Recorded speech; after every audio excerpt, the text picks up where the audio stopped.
Some people say there's nothing new under the sun, but this summer does feel different, at least in the healthcare world. From obesity to sharks, I'll share 5 new and surprising trends, some good, some bad, and some just plain head-scratching. Hi everyone, I'm David Williams, president of Health Business Group and host of the Health Biz Podcast, a weekly show where I usually interview healthcare leaders about their lives and careers. But it's mid-August, and a lot of those healthcare leaders are on vacation. So today, it's just me. If you like what you hear, please like this episode and subscribe. Here are 5 changes from last summer. Number 1, obesity. For years, we've heard obesity is the country's biggest problem. But now the big problem seems to be obesity drugs. The average American just keeps getting fatter, and it's leading directly to conditions like diabetes, heart disease, and fatty liver disease. Diet is the natural way to weight loss, but almost no one manages to keep their weight off after losing it in the first place.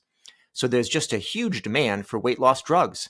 And those new drugs are on the market, where they pumped up the valuation of drug company stocks and slimmed down celebrities and regular people. But these products are pricey, and their long-term health impacts are unclear. Well, not surprisingly, insurance companies are trying to contain the ballooning expense. They say they're blocking reimbursement for patients who don't meet the clinical criteria. I have no objection to that, but there's also evidence that they're constraining availability for others too. Insurance company critics say this policy is short-sighted. After all, insurers are avoiding short-term costs, but they'll have to deal with higher expenses down the road. Well, that's true in the aggregate, but people switch insurance companies all the time, so it only makes financial sense for insurers to focus on those quick payoffs. Number 2, sharks. When sharks on Cape Cod reappeared a few years ago, it spooked a lot of beachgoers. People stayed away, more swimming pools were built, and there was a crisis atmosphere. But the Cape has rebounded.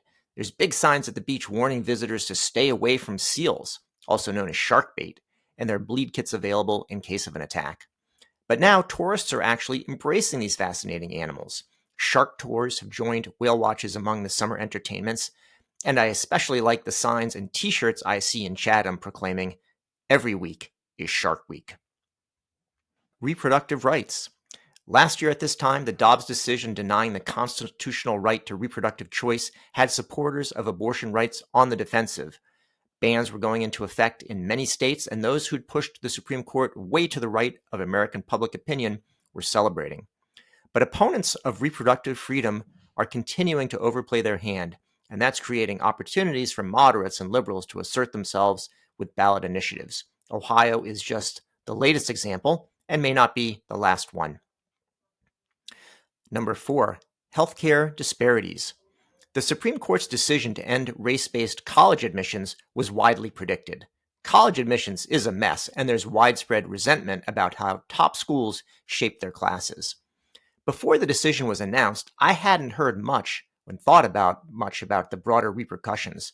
But opponents of preferences are using the ruling to attack diversity, equity, and inclusion efforts in other parts of the economy.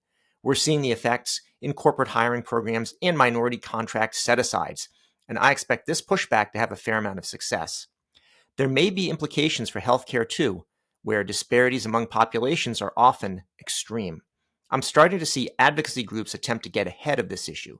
For example, I received an email from supporters of the Minority AIDS Initiative, which was passed by Congress to address the disproportionate impact of HIV on people of color. They explain how their initiative's use of race is different from college admissions. In particular, it meets 3 criteria that are laid out in the Supreme Court ruling. Number 1, it must satisfy strict scrutiny. Number 2, it must avoid race-based stereotyping and avoid using race as a negative to some and a plus to others. And it must have a logical endpoint. I think that most citizens and politicians are going to find these health disparity initiatives more palatable than general DEI and race-based college admissions.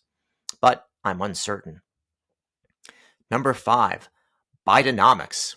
Well, Bidenomics is a term that doesn't quite roll off the tongue, although it's growing on me.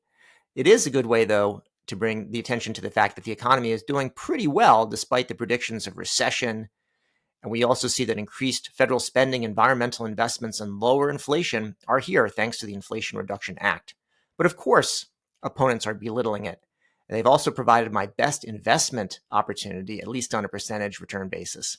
And I want to say a special thank you to Miami Mayor Suarez, who's offered me $20 in exchange for donating $1 to help him qualify for the Republican presidential debate stage. In his tweet, he says that, quote, Bidenomics is making the American dream unaffordable. So I asked, how can I help? And you answered, I'm offering every American a $20 Bidenomics relief card when you give just $1 to help me qualify for the debate stage. So I actually gave $1 and got my $20. I say, keep it coming.